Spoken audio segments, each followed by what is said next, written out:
Samena nk'abantu b'Imana. Umwana yitsabura karindwi arambura iki? Arambura amaso.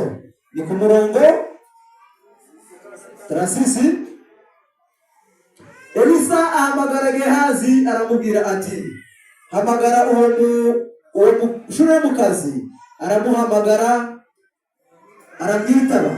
Ahageze aramubwira ati, terura umwana wawe. Nuko araza arunama umwana we. Nuko araza arunama amugwa ku birenge, maze aterura umwana we arasohoka. Twavuga ngo kibano b'Imana.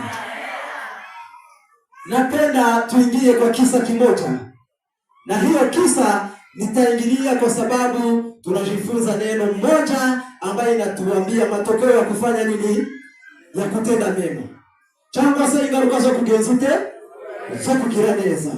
Napenda niingie kwa kisa kimoja cha mama Tabita, kwa sababu na huyu mama Tabita alikuwa ni mama ambayo alikuwa akitenda mema, na mema ambayo alikuwa akitenda, kuna wakati ambayo ilifika mazao ya mema ambayo huyu mama alitenda, nayo ikamfikiria nikakuwa nzuri kwake. Uyu mubyeyi Tabita yakoreraga abantu neza cyane, no kubakorera neza kwe no byaje kumubera byiza cyane, kubera ko yari afite abantu benshi yafashaga. Igihe cyaje kugera ageze mu za bukuru arapfa.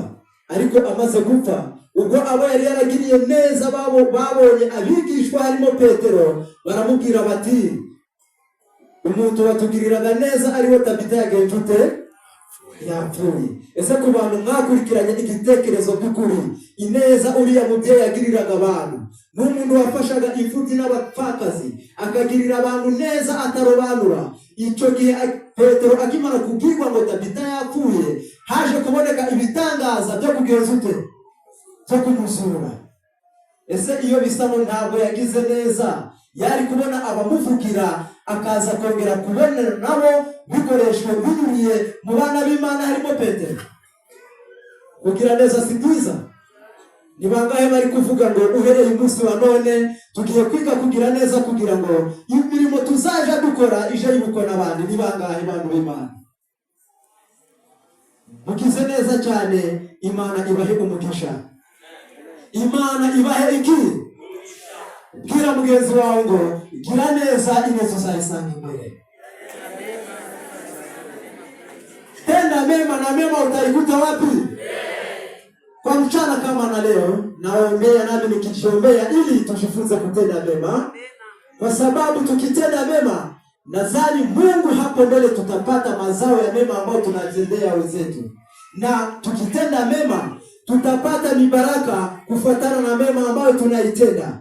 Ndasaba kugira ngo muri aya masaha twese twigire kwa buri abantu ibyiza bagiye bakora n'ingaruka zo bagiye babibonamo, kugira ngo Yesu ubwo agiye kugaruka agasanga twese twaramukiranukiye, tuzimane nawe n'ingoma idashira. Nibyo nabasabira muri aya masaha, nanje nisabira mu izina rya Yesu.